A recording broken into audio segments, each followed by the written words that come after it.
oración entera, usted tiene que estudiar los 3 pasajes, detenerse y verlo y seguirlo y ponerlo, enlazarlo. Hay que hacer un estudio un poquito profundo y ver toda la conversación entera. Y cuando uno ve toda la conversación entera, se descubre que la pregunta realmente era la siguiente: Señor, ¿cuántas veces perdonaré a mi hermano que peque contra mí hoy? ¿Hasta 7? O sea, la pregunta es: ¿cuántas veces perdonaré a mi hermano que peque contra mí hoy? Es una pregunta de cuántas veces hemos de perdonar a nuestro hermano diariamente. ¿Hasta 7? Y la respuesta de Jesús le impactó la mentalidad de Pedro, porque Pedro tenía una mentalidad de acuerdo a sus tradiciones, y las tradiciones se agarran, se aferran a nuestra carne, y a veces elevamos nuestras tradiciones a la estatura de la palabra de Dios, y a veces nuestras tradiciones hacen así y apartan los mandamientos del Señor. Las tradiciones pueden ser buenas o pueden ser muy malas, depende del uso que se haga de ellas y depende de la naturaleza de la tradición. Y Pedro, por tradición, por hebreo, la tradición hebrea decía que un judío, un hebreo, tenía la obligación de perdonar a otro hebreo 1 vez, 2 veces y 3 veces. Si un hebreo le hacía una trastada a otro hebreo 1 vez, te perdono. 2 veces, te perdono. 3 veces, te perdono. Y se acabó. Si un judío le hacía la 4ª trastada a otro judío, literalmente moría, acababa para él. Y Pedro, como judío que era, él tenía esa tradición 3 veces. Entonces él, escuchando a Jesús hablar del perdón, él piensa para sí mismo y dice: yo soy hebreo, tengo la responsabilidad, según las tradiciones de mis padres y de mis abuelos, de perdonar a un judío 3 veces. Ahora soy cristiano y Jesús me ha enseñado que algunas cosas con él cambian. Entonces él piensa para sí mismo: si yo como judío tengo la obligación de perdonar 3 veces, como cristiano me imagino yo que será el doble y 1 más por si acaso. Y entonces él se monta su propio argumento humano y él dice: ¿será que Jesús ahora me exige a mí que yo ahora como cristiano no perdone 3 veces, sino 7? Y llega a Jesús y le dice: Señor, parafraseando un poquito, tú y yo somos hebreos y nuestra tradición nos dice que 3 veces. ¿Cuántas veces dices tú? ¿Hasta 7? Esperando Pedro que Jesús le diga: esto es hasta 7. Fíjense la expresión hasta 7 es el techo humano, es te voy a soportar hasta 7, ya es. O sea, esforzándome mucho puedo llegar a perdonarte 7 veces. Y recuerden que uniendo los 3 evangelios es hoy. O sea, soy capaz de perdonarte hasta 7 veces hoy.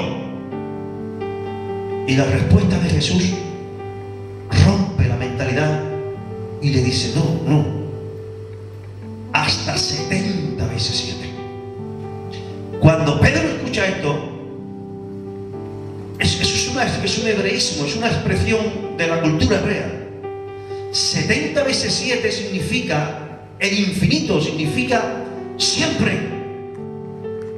Cuando un judío escuchaba 70 veces 7, estaba diciendo lo inalcanzable siempre. No estaba diciendo 7 por 7, 49 y el cero que sobra 490 veces. No estaba diciendo lo tienes que perdonar 490 veces. No, estaba diciendo, al decir 70 veces 7, estaba diciendo siempre. Lo que Jesús está enseñando ahí es que el cristiano tiene que perdonar siempre. Que el tener resentimiento nunca está justificado delante de Dios. Y que el cristianismo y el rencor son incompatibles. Y que yo he visto mucha buena gente cristiana, mucha buena tierra, que por causa de no tener bien claro la doctrina sobre el perdón, ahí quedan estancados y ahí son controlados por el enemigo y ahí son oprimidos por el enemigo y ahí se paralizan. Porque no han entendido bien el mensaje de Jesús. Por eso es que, aprovechando esto, el Señor le regala a Pedro y a todos los que estaban allí esta parábola. La parábola de los dos deudores, donde podemos extraer de ahí verdades del reino de Dios referente al perdón. Y yo ruego que su mente sea abierta, que usted abra su mente para que esta enseñanza del perdón entre en su entendimiento espiritual. Usted reciba esa palabra, sea buena tierra, y esa palabra descienda hasta sus emociones, alineen sus emociones a esa verdad de Dios y su comportamiento sea alineado a esas emociones y a esa mentalidad suya nueva en cuanto al perdón, para que usted se comporte como debe de comportarse en relación al perdón y usted se dedique a hacer lo que Dios quiere que usted sea, como Él es, un ser perdonador, que usted va a perdonar una vez, 2 veces, 3 veces, 7 veces, 10 veces y hasta 70 veces 7 diariamente si hace falta. Lo que el Señor te está enseñando es que tú tienes la naturaleza de Él, y porque tiene la naturaleza de Él, usted puede perdonar cuantas veces sean necesarias. Usted tiene que aprender a perdonar siempre. Nunca está justificada la falta de perdón. Nunca. Y en esta parábola, por favor, Stephanie, ponla ahí de nuevo. Vamos a entresacar verdades profundas. Lo primero que le dice es que entonces se le acercó Pedro para abajo, y llega al verso 23, por lo cual el reino de los cielos es semejante. Fíjense que cada vez que Jesús dice el reino de los cielos semejante, es una parábola que habla verdades del reino, pero de una manera muy sencilla que todo el mundo puede entenderla. El reino de los cielos es semejante a un rey que quiso, José de María, ¿qué quiso el rey? Muy bien. Y además las gafas las tiene bien graduadas porque lo ven. Amén. El reino de los cielos es semejante a un rey que quiso ajustar cuentas con sus siervos. En todas las parábolas hay personajes, y todos los personajes tipifican a alguien en el reino de Dios. Y en esta parábola hay 3 personajes centrales, 3. Primero, el rey. El rey, imagínense que el rey está ahí. Es el personaje más importante de esta parábola. Y dice que ese rey, imagínense que el rey está aquí, quiso ajustar cuenta con sus siervos. ¿Quién son sus siervos? Levanten la mano. Todos. Ahí no habla de siervos ministerialmente, habla de todo su pueblo, todos y cada uno de nosotros. Y dice que se le acercó uno, imagínense, que estaba endeudado con el rey. Ese uno es cualquiera de nosotros. Ese uno en singular representa al ser humano. Cualquiera de los miles de millones de seres humanos que hay en la tierra y que han habido en la tierra a través de todas las generaciones. realmente ese ser humano en singular representa a la humanidad, pero a la humanidad de una manera personal e individual cada uno. Y dice que este ser humano que soy yo, o es Tony, o es Nicasio, o Ana, o Pepe, dice que le fue presentado uno que le debía, ¿cuánto le debía venir? 10.000 talentos. Ahora, esta es la historia de un hombre que estaba endeudado con el rey. Ahora, usted no es hebreo, ni vivió hace 2000 años en Jerusalén. Por lo tanto, usted no sabe lo que Jesús estaba enseñando aquí cuando dijo que este hombre que representa a cualquiera de nosotros le debía 10.000 talentos. Usted no sabe la cantidad de esa deuda, lo que impactó la mente de los que escucharon 10.000 talentos. Porque usted se puede imaginar 10.000 euros, pero no eran 10.000 euros. 10.000 talentos era una suma extraordinaria. Mire, es difícil que nosotros podamos captar lo que ocurrió en la mente de los que escuchaban 10.000 talentos, pero hay una manera de hacerlo más o menos. Es muy difícil trasladar la fortuna de 10.000 talentos en el tiempo de Israel hace 2000 años, trasladarla a España en el año 2015. Eso es muy difícil, ¿vale? Pero hay una manera donde se puede más o menos. Un denario era el jornal de un hombre durante un día de trabajo en el campo. Entonces, por ahí podemos hacer un símil de cuánto era esa cantidad desorbitada. Para un hombre ganar un talento, tenía que echar 8 o 10 horas en el campo. Y cuando terminaba, le daban un talento.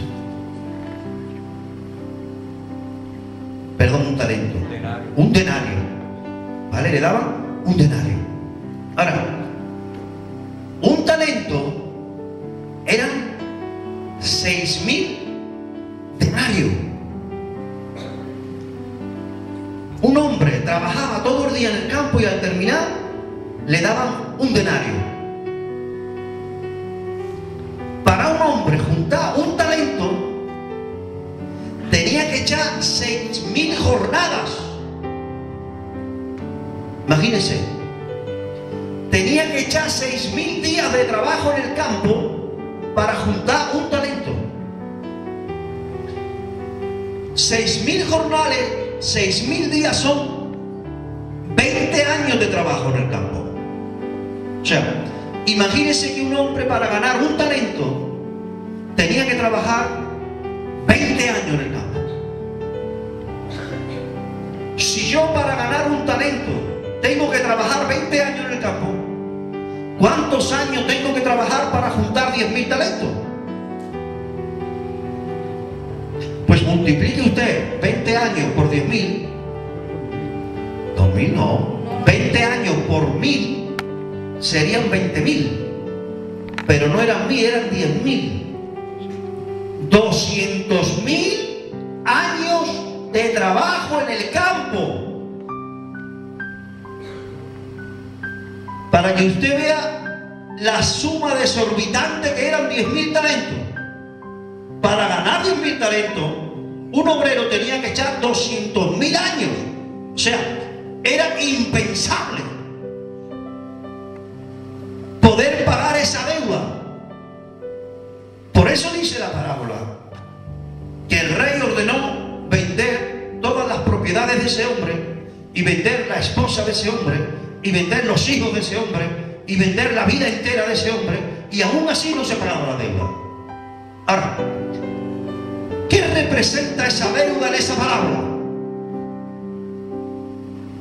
Esa deuda en esa parábola representa la deuda que nosotros teníamos contraída con el Rey del Cielo por causa de nuestros pecados.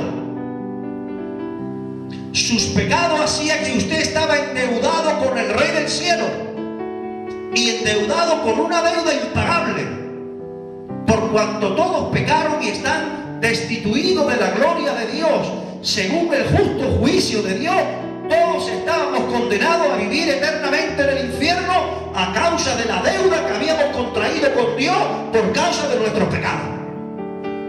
Esa es la enseñanza que hay ahí en esa parábola, que el ser humano estaba endeudado con el Dios del cielo hasta los ojos y que no había manera de escapar de esa deuda. Por eso era imposible que por ninguna religión, por ningún esfuerzo que el hombre haga, pudiese comprarle a Dios la salvación de su alma. Es imposible, porque era tan grande la deuda que era insalvable. Pero dice que el rey, al ver a ese pobre ser humano endeudado hasta los ojos por causa del pecado, tuvo que misericordia y le perdonó en un segundo, en un instante, toda la deuda. Dijo: trae para acá la lista de la deuda que me debe, y con letras rojas y grandes puso: pagado, saldado, está saldado, no me debes nada, estás libre, vete en paz. Le soltó y le perdonó toda la deuda. Y eso habla del perdón de Dios en Cristo Jesús a cada uno de nosotros. No importa todo lo que tú hayas hecho antes de conocer a Jesús, Dios te perdonó todo. No importa, Nico, en esos 60 y tantos años que tú has vivido sin Jesús, la de cosas horribles que habrás hecho y la de cosas horribles que yo hice, Dios te la perdonó todo. Él dijo: no me debes nada, Nico, estás justificado, santificado, perdonado, agraciado por la sangre del Hijo de Dios. Has sido perdonado, restaurado. La deuda que oprimía los hombres del ser humano se le quitó. Por eso dice la Biblia que el Rey del cielo le soltó. Diga conmigo: le soltó. Diga conmigo: Dios me soltó y me perdonó la deuda.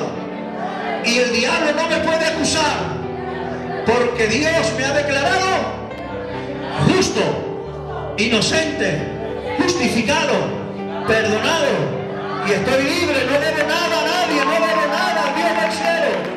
Estoy perdonado, Pili, no importa lo que hagas, estás perdonada totalmente. Los 10.000 talentos, el Señor nos la perdonó de un plumazo. ¿Por qué? Porque alguien pagó esa deuda. No es porque el rey, porque si hubiese sido injusto el Rey del cielo, si hubiese perdonado sin alguien pagar. Eso se tenía que pagar, porque Dios se mueve, su trono es un trono de justicia. No se olviden nunca que el trono de Dios es un trono de justicia. Y si se tambalea ese trono de justicia, se cae el universo, se cae el mundo celestial, el mundo angelical, porque Dios es perfectamente justo y completamente justo, y tenía que cobrar esa deuda de cada 10.000 talentos de cada ser humano. Pero Jesús vino y pagó 10.000 talentos, 10.000 talentos, 10.000 talentos. Mi sangre vale 10.000 talentos multiplicados por cada ser humano que esté aquí en la tierra durante todas las generaciones. La sangre de Jesús es mucho más poderosa que esos 10.000 talentos que le haya hecho cualquier persona. Usted es la persona más mala de la tierra. Pues Jesús pagó esa deuda. Si esa persona viene arrepentida, es perdonada. Hasta ahí la parábola buenísima. ¿A cuánto le gusta la parábola? Hasta ahí. Hasta ahí, fenomenal. Pero la cosa se complica, ¿vale? Porque cuando yo, voy a poner yo de este malo, ¿vale? De este hombre malo, que el rey me perdonó los 10.000 talentos. Dice la Biblia que le soltó y le perdonó todo lo que debía. Y dice que, pero saliendo aquel siervo, yo salgo, que se me ha perdonado los 10.000 talentos, y ahora yo salgo y aparece Tony, que me debe a mí 100 denarios. 10.000 talentos son 60 millones de denarios.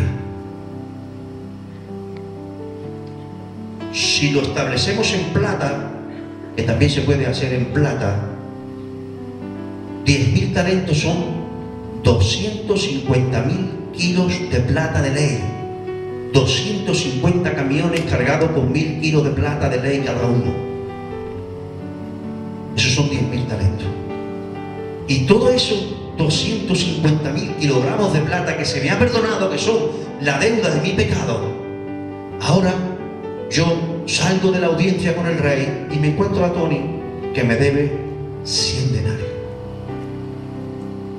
100 denarios en plata son 400 y pico de gramos. No llega a medio kilo. Tony me debe a mí medio kilo de plata. Y yo le debo al rey 250.000 kilos de plata. Vean la diferencia entre 10.000 talentos y 100 denarios.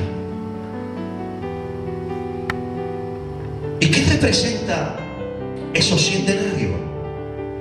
Porque si los 10.000 talentos representan las ofensas que yo le he hecho al Dios del cielo por causa de mi pecado, esos 100 denarios representan el daño que otro ser humano me ha hecho a mí. Esos 100 denarios es el daño que alguien le ha hecho a usted. Su marido, su antiguo marido, su esposa, su antigua esposa, algún familiar,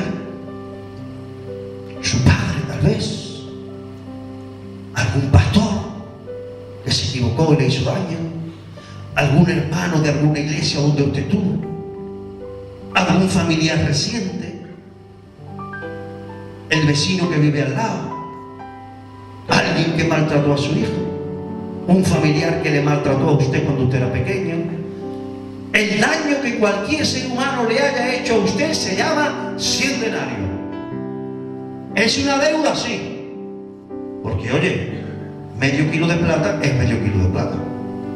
Y si lo hacemos por denario, 100 denarios sería 100 días de trabajo, 3 meses aproximadamente de trabajo. Oye, si alguien me debe a mí 3 meses de trabajo, es algo. Pero ¿qué es comparado con 200.000 años que a mí se me acaba de perdonar? Y Pedro está ahí escuchando esta parábola y el espíritu de revelación cae sobre Pedro.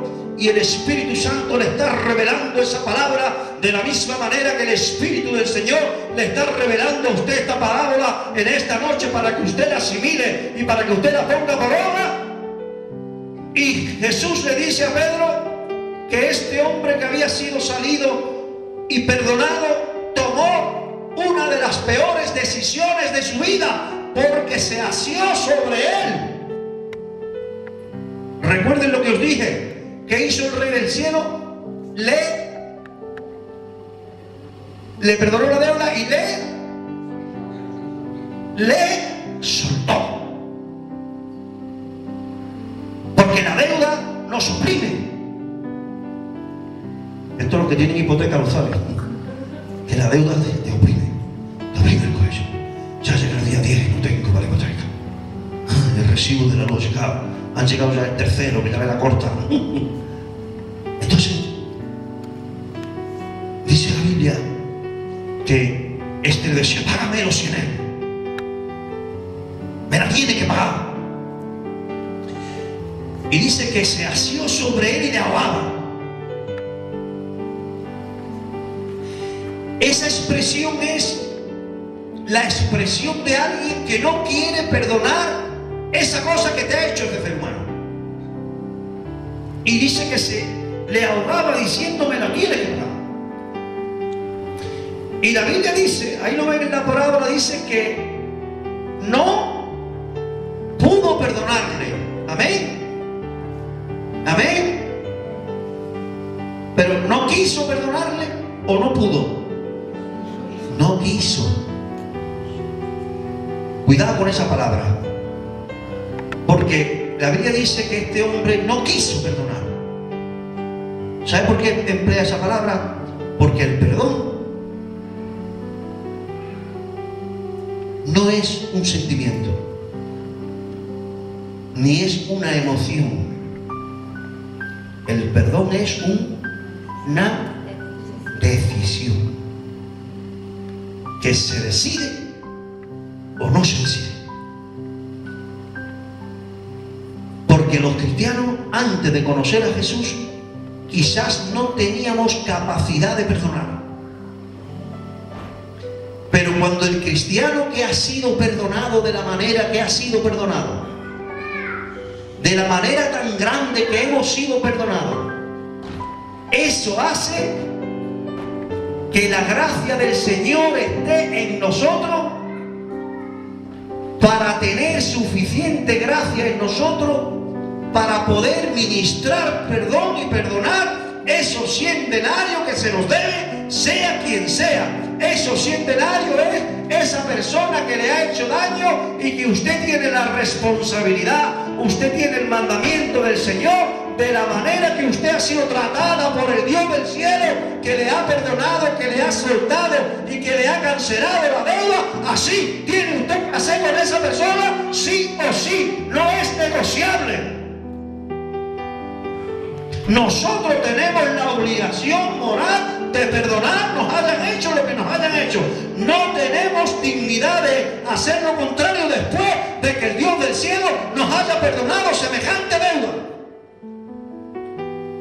Por eso dice la parábola que este hombre le ahogaba diciendo: págame lo que me debe, porque no quiso perdonarlo.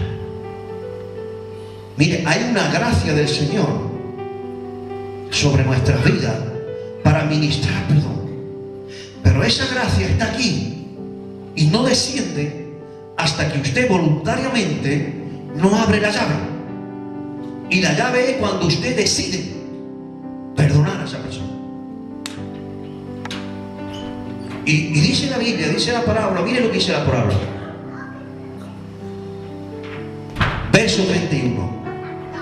Viendo sus consiervos lo que había pasado o lo que pasaba, ¿qué pasó? Se entristecieron mucho. ¿Sabe qué significa esta palabra?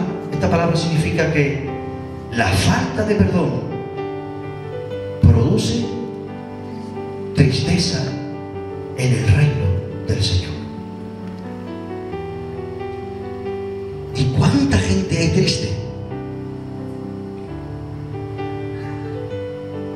¿Cuánta gente el diablo le roba el gozo de la salvación?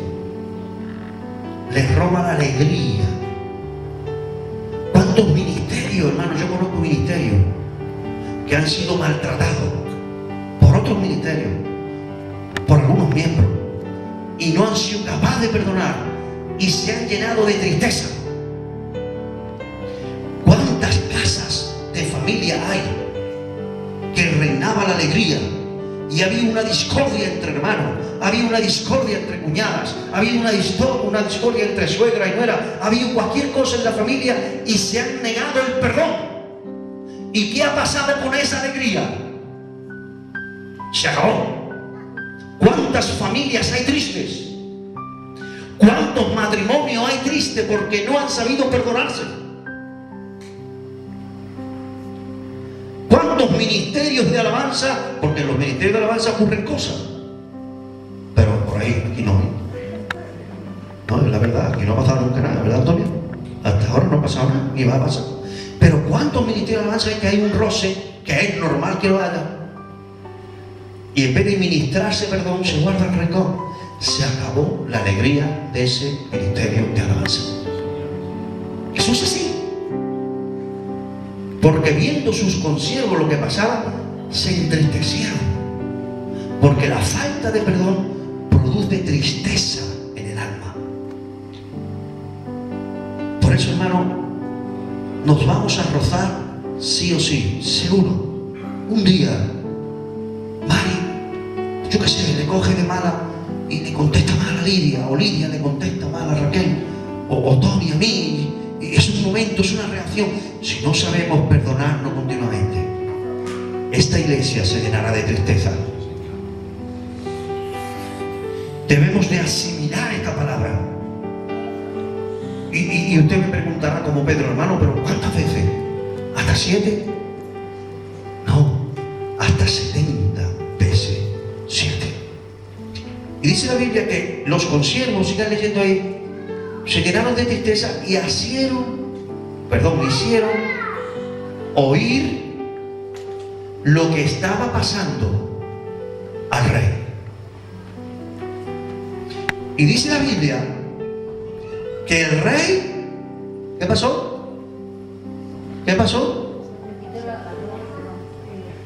Se enfadó, entonces le dijo a su siervo que él había sido bueno con él y le perdonó la deuda, como él no fue capaz de perdonársela a su consiervo. Aleluya. Porque la falta de perdón produce tristeza en el reino y produce enojo en el rey. Hermano, usted sabe que la falta de perdón produce enojo en el corazón del Señor. Se enojó con razón, porque dice: pero si te acabo de perdonar 10.000 talentos, 250.000 kilogramos de plata, 200.000 años de trabajo en el campo, ¿cómo no has podido tú perdonar medio kilo?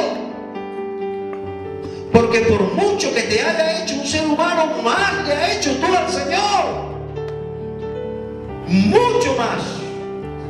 Y el Señor le dice: ¿no debías tú haber hecho lo mismo que yo hice contigo? Y entonces dice el Señor que se enojó mucho y lo mandó a los verdugos hasta que pagase toda la deuda. Hermano, usted sabe que la falta de perdón le da un derecho legal a los demonios en su vida. Los verdugos ahí, ¿quién son? Los ángeles del cielo, no. Dios no va a llamarle verdugo a sus ángeles. ¿Quién son los verdugos? Son los demonios. ¿Queda usted poseído? No. Pero ¿queda usted oprimido? Sí. ¿Queda usted infectado? Sí. ¿Queda usted bajo la influencia de un demonio? Sí. ¿Puedo yo echarle fuera a ese demonio? No. ¿Por qué? Porque tiene derecho legal. Usted ha firmado un derecho y le ha dado derecho legal a que esté en su vida en ese área. Cuando usted se arrepiente y perdona, entonces sí, cualquier hermano puede echar fuera ese demonio. Usted solo resiste y se va, pero vamos, se va, pero bien que se va. Ahora, todo el tiempo que usted decida no perdonar a alguien, un demonio inmundo tiene derecho a oprimir su vida. Esto está en Efesios 4, donde dice: airaos y no se ponga el sol. O sea, yo no puedo irme a dormir enfadado con Tony diciendo que la tiene que pagar. Eso es que el sol se está poniendo sobre mi enojo. Yo puedo enojarme en un momento: Tony, no te entiendo por qué me has hecho esto. Pero yo no puedo decir: no, perdón, Tony murió para mí. Yo no puedo dormir esta noche así. Porque si duermo esta noche así, mañana va a ser más duro perdonarlo. Y pasado mañana más. Y dentro de un mes más. Y eso echa raíz en mi vida. Y la Biblia dice que si el sol se pone sobre nuestro enojo, le estamos dando lugar al diablo. ¿Qué significa eso? Ni deis lugar al diablo. Esa palabra griega es la palabra topos, que significa un lugar preparado para ser habitado. Y cuando una persona no ministra perdón a otro ser humano, está dándole un lugar, un topos, un lugar para que alguien lo habite. Eso se lo hizo el apóstol Pablo a los creyentes de Éfeso: ni deis lugar al diablo. Ahora, yo no quiero que usted se vaya para su casa pensando simplemente en las consecuencias negativas de la falta de perdón, sino yo quiero, por eso voy a terminar mi mensaje, que llevamos 3/4 de hora, para decirle la cosa positiva del perdón. ¿Por qué es tan importante el perdón? ¿Por qué Dios, esto es un asunto tan serio? ¿Por qué Dios habla tan serio ahí? Pues habla tan serio porque hay tanta bendición en el perdón. ¿Y qué bendición hay? Mire, el apóstol Pedro dice lo siguiente: si vosotros hacéis bien a los que os hacen mal y pagáis bien por mal y perdonáis a los que os hacen mal, ¿quién os podrá hacer daño? Nadie. Y yo pensando en esto digo, yo en esa palabra no la entendía. Digo, a ver, si yo tengo que perdonar a alguien que me ha hecho un mal, es porque me ha hecho daño, ¿correcto? Pues no. Pedro dice que yo no puedo evitar que alguien me haga mal. Yo no puedo evitarlo, pero sí puedo evitar que alguien me haga daño. Yo quiero que usted vea esta revelación. Nico puede hacerme un mal, pero de mí depende si ese mal me va a hacer daño o no. Eso sí está en mis manos. Usted sabe la llave que Dios le ha dado, que si usted ministra perdón, la gente puede hacerle mal, pero no pueden hacerle daño porque no le tocan dentro, porque el perdón impide que el mal se convierta en un daño. Yo quiero que usted vea esta revelación. Y dice Pedro, ¿quién podrá hacer daño? Nadie. Si usted se dedica a perdonar, el perdón impide que el mal que me puede hacer se convierta en un daño. Pero si yo no perdono, el mal que me hace se convierte en un daño que se queda ahí dentro. Y puede vivir ahí durante décadas, durante toda la vida. Y Dios, que nos ama, lo que está enseñándonos con esto es que nadie nos pueda hacer daño. Hermano, que yo lo experimento cada día. Porque los pastores pasamos muchas presiones que usted que se imagina. Eso no, usted no lo sabe. La persona que ha pastoreado lo sabe. Presiones. Y porque son muchas cosas. Y a veces te equivocas, no te equivocas, lo intentas, no sé qué, no sé cuánto. Son presiones, son cosas, son habladurías, son murmuraciones, son a veces traiciones. Gente que se van de la iglesia hablando mal de ti después de estar tú 20 años con él, haciendo lo mejor que puede. Cosas. Y yo entendí que si yo no aprendí a ministrar perdón de rodillas y liberarlo y decir, soltarlo y decir, Señor, tú allá con él, yo lo perdono, yo lo bendigo y yo no tengo que ver nada con esto, es imposible permanecer en el ministerio si uno no hace eso. Porque ahora, si uno ministra perdón, y yo le he dicho, Señor, yo no quiero dormir ningún día guardándole rencor a nadie. Y eso impide que el mal que te pueden hacer la gente, que sí que te pueden hacer mucho mal, se convierta en un daño. Nuestro corazón está protegido. El perdón protege nuestro corazón. La falta de perdón nos desprotege. El perdón nos protege. El perdón nos sana. El perdón libera el mundo espiritual a tu favor. Dios ministra a la persona que usted perdona. Y Dios trata con esa persona. Y usted le ministra perdón y usted está atando a esa persona a la misericordia de Dios. Y hasta se puede convertir. A lo mejor no, pero a lo mejor sí. Eso no significa, porque la gente no entiende esto y se cierra, porque se piensa que este mensaje es para que la gente que te hacen daño, que te hacen mal, que se portan mal contigo, se van de rosita. Tú perdonas y ellos se van también. No,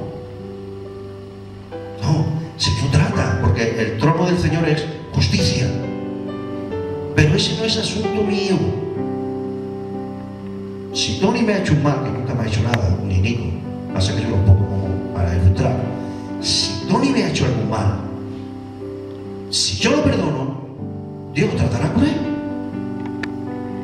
Si yo no lo perdono, Dios tratará con él, pero también va a tener que tratar conmigo. Y yo me voy a llevar daño para mi casa. Y si yo rehúso perdonarle, cuando yo llegue a mi casa y me ponga Lidia un buen filete con patata de esa bien tostadita que a mí me gusta, y cuando yo me ponga a comérmela y me acuerde del mal, ya te ves por aquel mundo. Me está robando el filete con patata.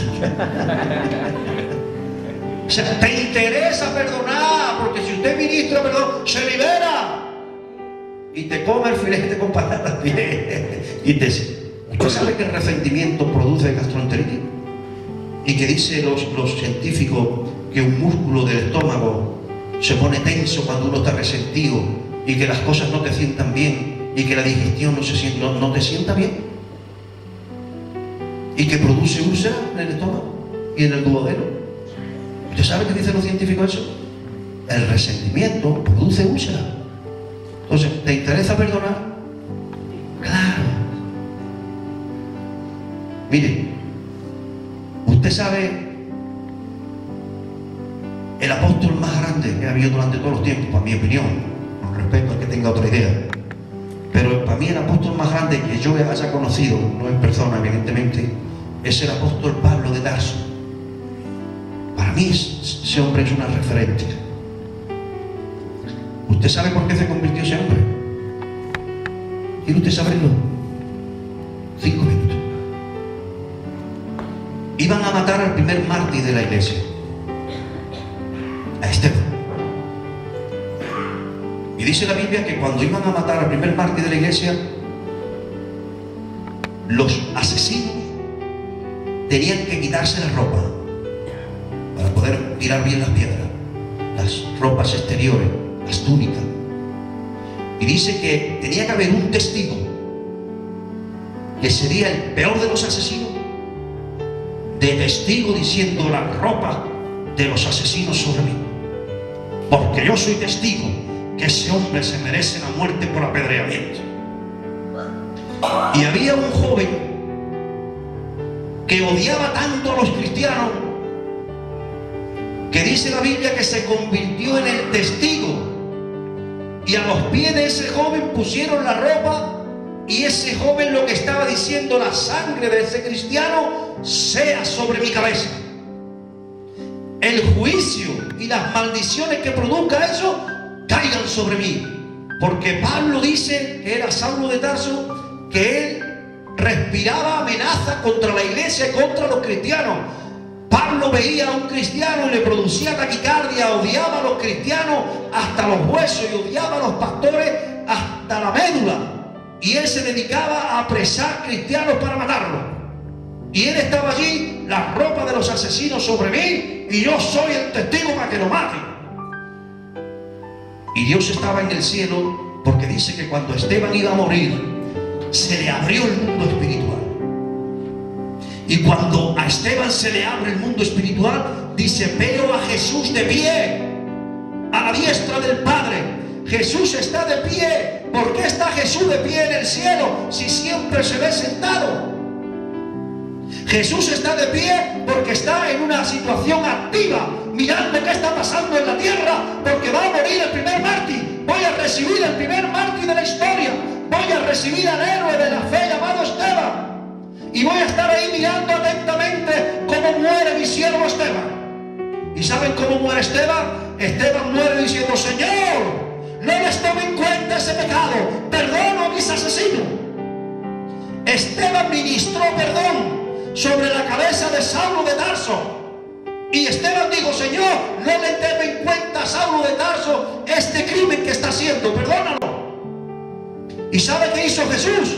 Bajó del cielo y le predicó a Saulo de Tarso en el camino a Damasco, y Saulo de Tarso se convirtió en el más grande de los apóstoles, gracias a la verdad que ministró un cristiano.